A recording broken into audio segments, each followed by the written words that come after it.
আপনারা প্রত্যেকে জানেন রাজ্যের বিভিন্ন জায়গায় শিক্ষা সংক্রান্ত বিভিন্ন বিষয়গুলো নিয়ে বিভিন্ন সংগঠন সরব হচ্ছে। এবার মাঠে নামলো এআইডিএসও। তারা 5 দফা দাবিতে শিক্ষা দপ্তরের পদস্থ আধিকারিকের কাছে স্মারকলিপি দেবে। তার আগে সংবাদ মাধ্যমের মুখোমুখি হয়ে তারা দাবি করেছেন বিদ্যাজ্যোতি প্রকল্প বাতিল করতে হবে। একই সঙ্গে দাবি করেছেন বিভিন্ন স্কুলগুলোতে পাঠ্যপুস্তক পৌঁছেনি, যথাশীঘ্রই সেখানে পাঠ্যপুস্তক দিতে হবে, শিক্ষক নিয়োগ করতে হবে ইত্যাদি দাবিগুলো তারা তুলে ধরেছেন। বটতলায় মূলত তারা জমায়েত হয়ে তারা তাদের বক্তব্যের কথা বলেছেন। তার সঙ্গে তারা শিক্ষা দপ্তরে গিয়ে সেখানে স্মারকলিপি দেওয়ার কথাও সংবাদ মাধ্যমকে অবগত করেন। আমরা নেতৃত্বের বক্তব্য শুনবো। এআইডিএসও এই সময়ে শিক্ষা সংক্রান্ত এবং ছাত্রছাত্রীদের স্বার্থে কি বলছেন।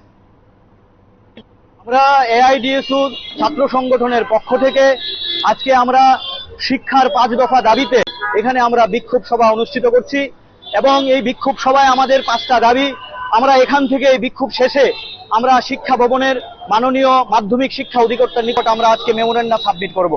আমাদের দাবি স্পষ্ট, এই যে প্রত্যেকটা স্কুলে শিক্ষক নিয়োগ করতে হবে, পর্যাপ্ত প্রয়োজনীয় সংখ্যক বিষয়ভিত্তিক শিক্ষক নিয়োগ করতে হবে এবং এই যে বিদ্যাজ্যোতি প্রকল্প, এই বিদ্যাজ্যোতি প্রকল্প বাতিল করতে হবে এবং সর্বস্তরে শিক্ষার সর্বস্তরে ফি মুকুব করতে হবে এবং প্রত্যেকটা স্কুলে 6ষ্ঠ শ্রেণী থেকে 8ম শ্রেণী পর্যন্ত এই যে এখনো পর্যন্ত বই পৌঁছায়নি, আমরা দাবি জানাচ্ছি প্রতিটি স্কুলে পাঠ্যপুস্তক সরবরাহ করতে হবে।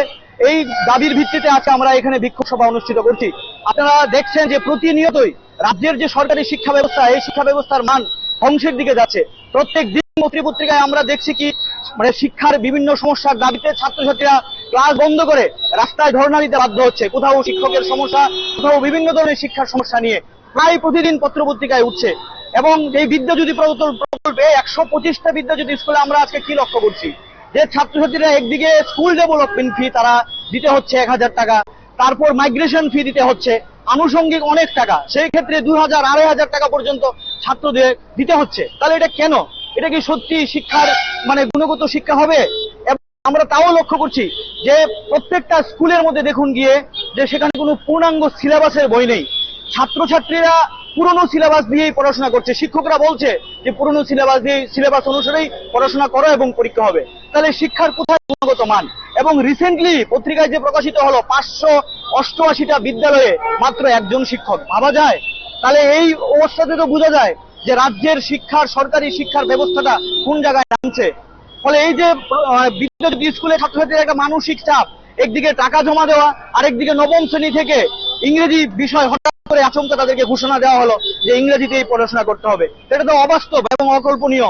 তাহলে এই বিষয়গুলো নিয়েই আমরা সোচ্চার হয়েছি এবং এই বিদ্যাজ্যোতি প্রকল্প যে সত্যি জাতীয় শিক্ষানীতির একটা অঙ্গ, জাতীয় শিক্ষানীতিতেই বলা হয়েছে যে শিক্ষা সমস্ত দায়ভার থেকে সরকার কোনো দায়িত্বভার নেবে না। ফলে আজকে দেখা যাচ্ছে যে ছাত্ররাই টাকা জোগাড় করে দিয়ে শিক্ষার সুযোগ দিতে হচ্ছে। তাহলে এই প্রকল্প বাতিল করতে হবে। এই দাবিগুলির ভিত্তিতে আমরা এসেছি।